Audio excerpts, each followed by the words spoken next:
Assalamualaikum warahmatullahi wabarakatuh. Hai teman-teman, kami dari kelompok 2 kelas 11-3 MIPA 2 ingin menjelaskan tentang materi syirkah. Anggota kelompok kami yaitu Arinal Husna Salsabila, Aulia Najmah, Dwi Sanggrila, Jova Roland Brimantara, Ma'rifah Alifia, dan Muhammad Aldi Rizkia.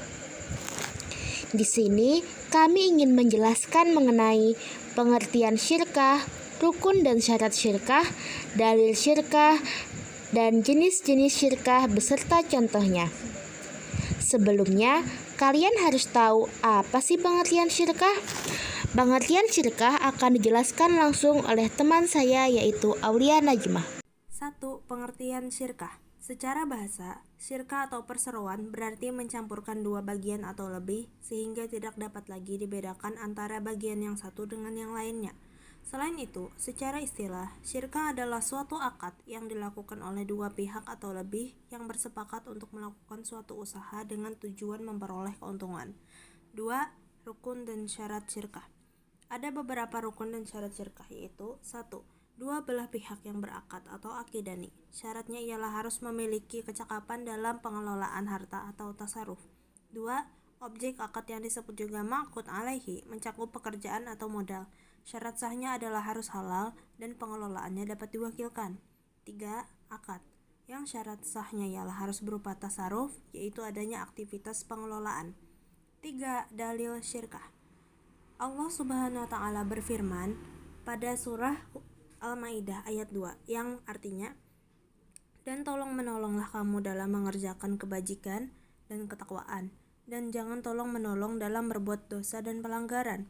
Serta Allah Subhanahu wa Ta'ala berfirman dalam surah Al-Anfal ayat 41 yang artinya, ketahuilah sesungguhnya apa saja yang bisa kamu peroleh sebagai rampasan perang, maka sesungguhnya seperlima untuk Allah, Rasul, kerabat Rasul, anak yatim, orang-orang miskin, dan ibnu sabil. Jika kamu beriman kepada Allah dan kepada apa yang kami turunkan kepada hamba kami Muhammad di hari Furqan, yaitu di hari bertemunya dua pasukan, dan Allah Maha Kuasa atas segala sesuatu. 4. Jenis-jenis syirkah. Yang pertama, syirkah al-amlak. Syirkah al-amlak adalah perserikatan dalam hal kepemilikan. Syirkah al-amlak terbagi menjadi dua, yaitu syirkah ikhtiar dan syirkah jabr. Syirkah ikhtiar adalah perserikatan yang muncul akibat tindakan hukum orang yang berserikat. Contohnya, dua mahasiswa bekerja sama membuka kafe secara sukarela, dengan laba dibagi dua setelah dikurangi modal. Syirkah jabr. Syirkah jabr adalah perserikatan yang muncul secara paksa, bukan atas keinginan orang yang berserikat. Contohnya, Agam ingin membuka toko bersama Ardani, tetapi Ardani tidak memiliki modal, jadi dia hanya mendapatkan laba 10% dari keuntungan. 2. Syirkah al-uqud. Syirkah al-uqud terbagi menjadi 4. Yang pertama, syirkah al-inan, syirkah al-abadan, syirkah wujuh, dan syirkah mufawadah. Yang pertama, syirkah al-inan. Syirkah al-inan adalah perserikatan dalam modal harta dalam suatu perdagangan yang dilakukan dua orang dan keuntungan dibagi secara bersama.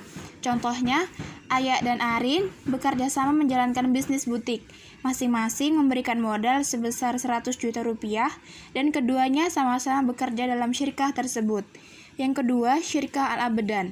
Syirkah al-abadan adalah perserikatan yang dilaksanakan oleh dua pihak untuk menerima suatu pekerjaan. Contohnya, Aldi dan Jova adalah dua orang pedagang keliling. Mereka berjualan bersama dan sepakat apabila memperoleh uang, hasilnya akan dibagi dengan ketentuan Aldi mendapat 60% dan Jova mendapatkan 40%. Dalam syirkah ini tidak disyaratkan profesi atau pekerjaan. Syirkah wujuh adalah persekutuan antara dua pihak pengusaha untuk melakukan kerjasama di mana masing-masing pihak sama sekali tidak menyertakan modal. Mereka menjalankan usahanya berdasarkan kepercayaan pihak ketiga. Contoh A dan B membeli beberapa barang untuk dijual kembali, maka A maupun B akan menjual barang sesuai dengan kemampuannya dalam menjual barang. Sedangkan syirkah mufawadah adalah persekutuan di mana posisi dan komposisi pihak-pihak yang terlibat di dalamnya adalah sama, baik dalam hal modal, pekerjaan, maupun dalam hal keuntungan dan risiko kerugian. Contoh, Agus adalah pemodal, berkontribusi modal kepada Bagas dan Cinta. Kemudian Bagas dan Cinta sepakat untuk berkontribusi modal untuk membeli barang secara kredit atas dasar kepercayaan pedagang kepada Bagas dan Cinta. Syirka mudharabah, akad kerjasama antara dua pihak. Mudharabah mutlaqah adalah bentuk kerjasama antara pemilik modal dan pengelola yang tidak dibatasi oleh jenis usaha, waktu, atau tempat usaha. Contoh, Indra memiliki keinginan untuk mendirikan usaha di bidang fashion. Dia meminjam uang kepada bank syariah sebesar 60 juta rupiah. Uang tersebut akan dijadikan modal usaha dengan perjanjian bagi hasil, yaitu jika mengalami keuntungan, maka Indra mendapatkan 70% dan pihak bank 30% dengan jangka waktu pengambilan setahun 10 bulan. Mudharabah muqayyadah, usaha yang akan dijalankan dengan dibatasi oleh jenis usaha, waktu, atau tempat usaha. Contoh, pada transaksi bank syariah akan memperoleh hasil keuntungan seperti upah biaya. Adapun total keuntungan oleh bank syariah tidak bergantung dengan keadaan usaha dan selalu tetap. Biaya yang diterima juga harus dicantumkan ke dalam laporan pembukuan sebagai pendapatan. Syirkah terdiri dari syirkah musyaqah, syirkah muzara'ah, dan syirkah mudharabah.